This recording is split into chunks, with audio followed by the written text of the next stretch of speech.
Salam dəyərli izləyicilər. Bu gün sizinlə Mərkəzi Amerika ölkələri haqqında danışacağıq. İlk öncə onu qeyd edeyim ki, Meksika Mərkəzi Amerika ölkələrinə aid deyil.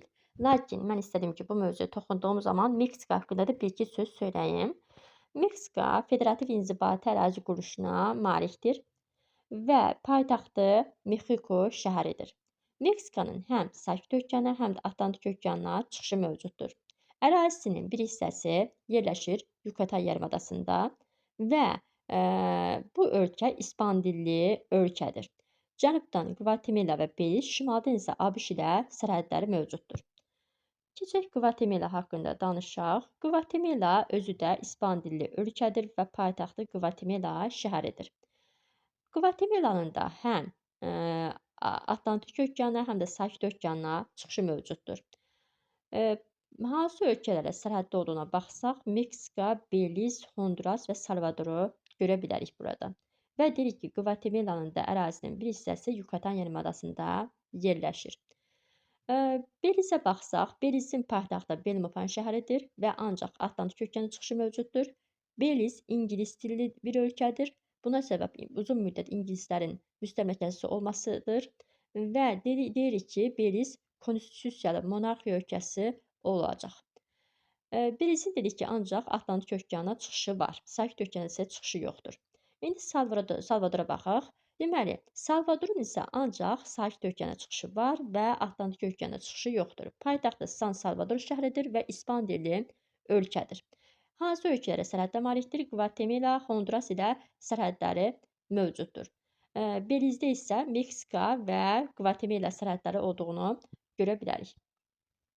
Keçirik Hondurasa. Honduras İspan dilli ölkədir və həm Atlantik okeana, həm də Sakit okeana çıxışı mövcuddur.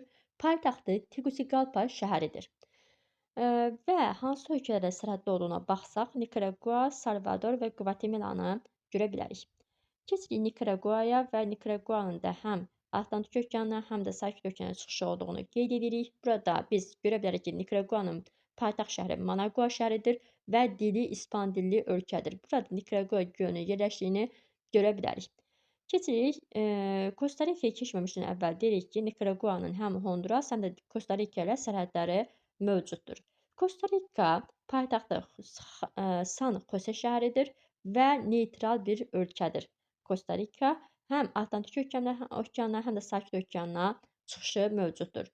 Və Costa Rica özü də İspan dilli ölkədir. Costa Rica'nın həm Panama, həm də Nikaragua ilə sərhədləri mövcuddur. Ən sonuncu ölkəmiz Panama ölkəsidir. Panamanın da paytaxtı Panama şəhəridir. Hər iki okeana, həm Atlantik okeanına, həm də Sakit okeanına çıxışı mövcuddur. İspan dilli ölkədir Panama.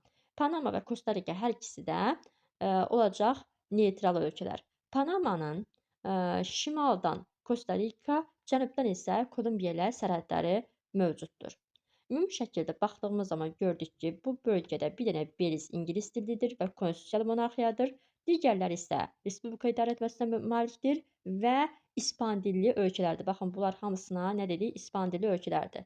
Əsas nüansımızda nə oldu? Dedik ki, Belizin ancaq Sakit okeana çıxışı var. Salvadorun isə ancaq daha doğrusu Belizin Atlantik okeana, Salvadorun isə ancaq Sakit okeana çıxışı olduğunu qeyd elədik.